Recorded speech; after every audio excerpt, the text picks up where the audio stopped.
now let's move into the actual final estimation. For the final estimation, we need to specify the searches. Once again, we are using the variogram models to specify the searches.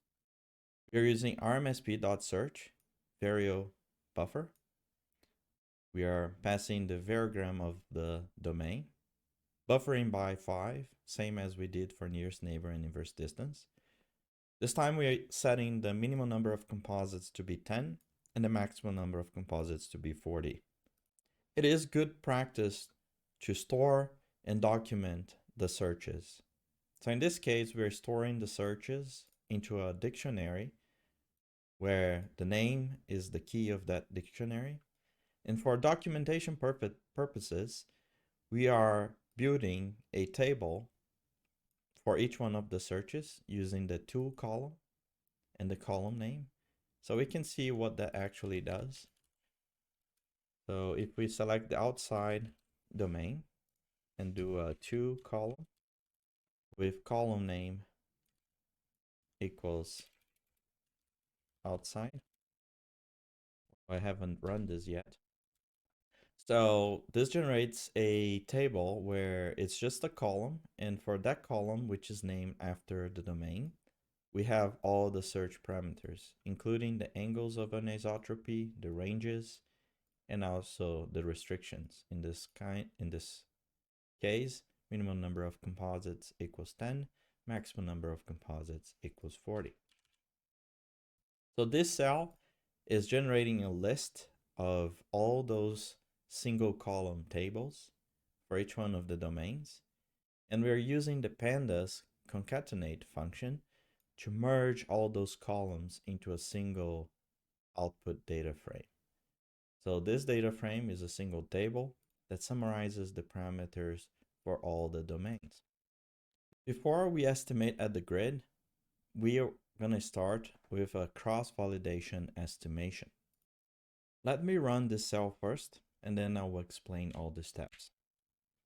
When doing cross-validation, we are comparing the true values, the actual values in our composites, to estimated values. In this case, we're going to be generating a column that's called estimate and a column that's called true. For the context of this notebook, those two columns, they do represent the same as gold. So in this case, we are setting the v-type of gold to also match the estimate column. And we are also setting the v-type of gold to also match the true column. So from this cell onwards, wherever we have a column that's called estimate, it's going to be treated the same as gold. And whenever we have a column that's called true, it's going to be treated the same as gold. This is similar to cloning. We initialize a figure with 2 columns and 1 row. We iterate over the domains. We initialize a Krigg estimator. So for the Krigg estimator, we have several options. The first one is the search. We do need to specify a search. We do need a variogram. These are not optional.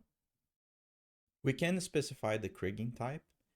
This defaults to ordinary Krigging, but if we wanted to do a different type of Krigging, we could select that. And the other parameters are optional. We do, however, also specify the constraints. Sometimes when performing Krigging, we might end up with negative weights, and therefore there's a chance we will have negative estimates. In order to prevent negative estimates, we can specify the constraints.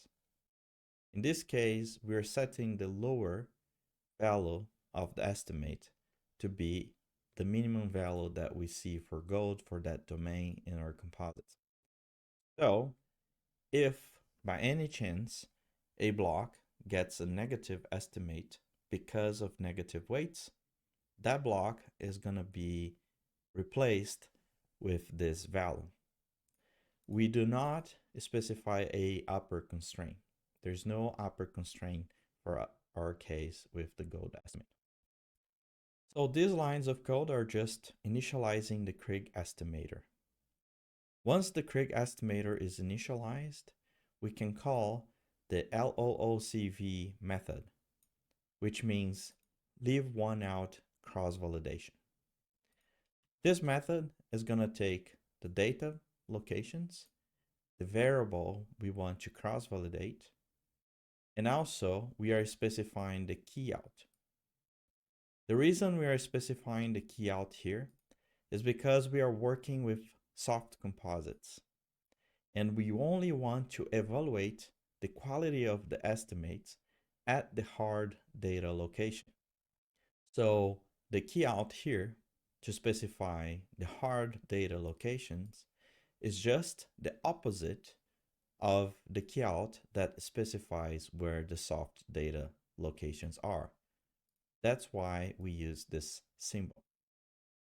So for instance, if we wanted to compare if using soft composites is improving our estimation, we could still be comparing apples to apples because the only data that is considered for the cross-validation metrics is the hard data. So for instance, if we run this cross-validation with using the soft composites, we are only evaluating the quality of the estimates at the hard data location using soft composites. And we could compare that to the estimation with only using the hard data and see if the soft data is helping our estimate. So this will perform the leave one out cross-validation, and the results are stored on this xval data frame. The xval data frame will contain the true value and the estimate, which are required to initialize the next class, which is the cross-validation object. So we pass the data frame to that object. We can take a look at this data frame. If I copy and paste here and do .head, we can see that the resulting data frame is just the same coordinates and drill holes, but we have the estimate and the true values. So with this cross-validation object, we have access to this method, which is the scatter plot, which also requires the data frame to be provided. We could change the name of the columns that we use for cross-validation, but the default is always estimate and true. And the resulting plots are shown below. We can see the cross-validation results for the outside domain. We can see very important metrics, the mean squared error, the R squared, the slope of regression.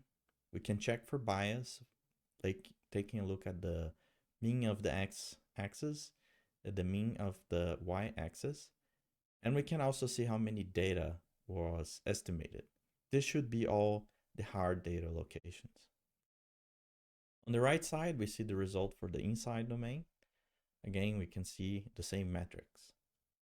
We could consider going back in our workflow, perhaps using a different nugget value or a different variogram, and see if we can improve the cross-validation.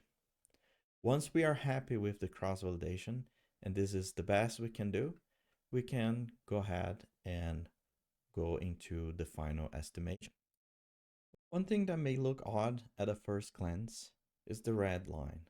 This red line is the regression line, and it is a linear model of the estimate and the true. But because we are having this plots in log scale, it does not look linear. But that's just because of the log scale, which exacerbates the differences at the lower end of the values.